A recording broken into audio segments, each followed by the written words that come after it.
शाहनवाज हुसैन सुनिए तो, आपको अतीत इतना प्यारा है ना, इतिहास इतना प्यारा है, इतिहास ही थोड़ा मैं आपको बताने वाला हूं, और बताइएगा मैं गलत इतिहास तो नहीं पढ़ा रहा हूं।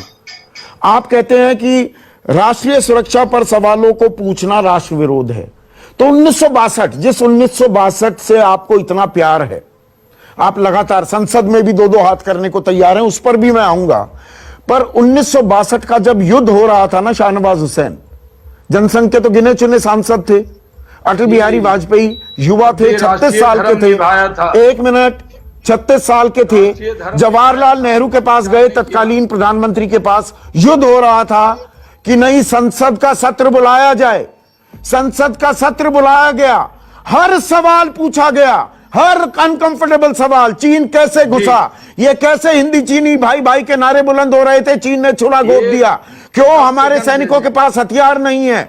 चौथे दिन अटल बिहारी वाजपेयी बोले, नकारा और निकम्मा करार दिया जवाहरलाल नेहरू को, पर संसद चली, सारे सवाल पूछे गए।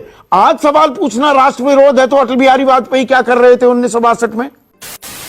अटल बिहारी वाजपेयी जी खड़े थे, अटल बिहारी वाजपेयी सवाल कर रहे थे, तो कांग्रेस की तरह और वैसी नहीं, कांग्रेस की तरह और कुल हिंद मजलिस इत्तेहादुल मुस्लिमीन के सदर ओवैसी साहब की तरह दुष्प्रचार और गलतफहमी पैदा नहीं, सवाल पूछ रहे थे, ये दुष्प्रचार कर रहे थे, सवाल पूछ रहे थे, कह रहे थे चाइना से लड़िए, हम साथ में खड़े हैं, और यहाँ कहा जा रहा है चाइना हमारी जमीन कब्जा कर गया, चाइना हमारी जमीन कब्जा कर गया।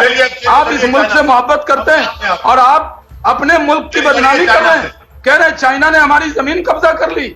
आज ये 62 का हिंदुस्तान नहीं है, ये 2020 का हिंदुस्तान है। कोई मतलब सवाल, हमारी सेना, सवाल बदल गए, कोई राष्ट्र विरोध की परिभाषा बदल गई 62 और 2020 में। ऐसा है ना सर, बेचारे शाहनवाज पर आपको रहम करना चाहिए, क्योंकि उनकी पार्टी में सवाल ही नहीं कर सकते, वहां पे जिल्ले इलाही का कानून चलता है कि कोई सवाल ही नहीं किया जा सकता, कोई सोच भी नहीं सकता। शाहनवाज साहब, वो आपकी पार्टी का उसूल होगा, भारत में जमहूरियत जिंदा है, अगर नरेंद्र मोदी का रवैया आप लोगों से डिक्टेटोरियल है तो हमको मंजूर नहीं है। बहैसियत सिटीजन के हम पूछते रहेंगे, हम देश के वफादार हैं, नरेंद्र मोदी के वफादार नहीं है, हम देश से कभी गद्दारी नहीं करें ना करेंगे। हाँ, नरेंद्र मोदी की मुखालिफत करेंगे इसलिए कि नरेंद्र मोदी सरासर नाकाम साबित हुए हैं भारत को हिफाजत करने के लिए, और चीन के मामले में एक्सपोज हो चुके हैं। सवाल करना जमहूरियत का बुनियादी उसूल है, वरना जमहूरियत नहीं रहेगी। और आप अगर ये कहेंगे कि मैं आपके साथ आकर थाली बजाऊं, ताली बजाऊं, दिया जलाऊं, नहीं हो सकेगा। चीन के साथ 1 मिनट शाहनवाज भाई, व्यापारिक रिश्ते भी हैं हमारे, बहुत सारा माल, हम कितना भी सड़कों पर जाकर प्रदर्शन कर लें, बहुत कुछ चीन की घुसपैठ हमारे आर्थिक जीवन में हो गई है। यह संवेदनशील मसला है, सैन्य कूटनीतिक स्तर पर बातचीत हो रही है, तो वक्त देने को तैयार क्यों नहीं है आप लोग? सर 1 मिनट, सर 1 मिनट, मुझे शाहनवाज साहब से पूछना है, क्या हम चीन के तमाम प्रोडक्ट का बायकॉट कर दें? अगर हम, आप बोलिए खुलकर कहिए, हम बायकॉट करेंगे? अगर बायकॉट करेंगे तो बताइए 3 बिलियन का जो मेडिसिन बनते एपीआई वो चीन से आता है, आप बंद करेंगे? अगर आप बायकॉट की बात करते हैं, आपके लोग निकलकर चीन के प्रोडक्ट जलाते हैं शाहनवाज साहब, तो पीएम केयर्स फंड में, तो कर दीजिए। आप सुनिए, पीएम केयर्स फंड में Xiaomi ने 10 करोड़ रुपए दिए, चीन की कंपनी है, मेरी नहीं है।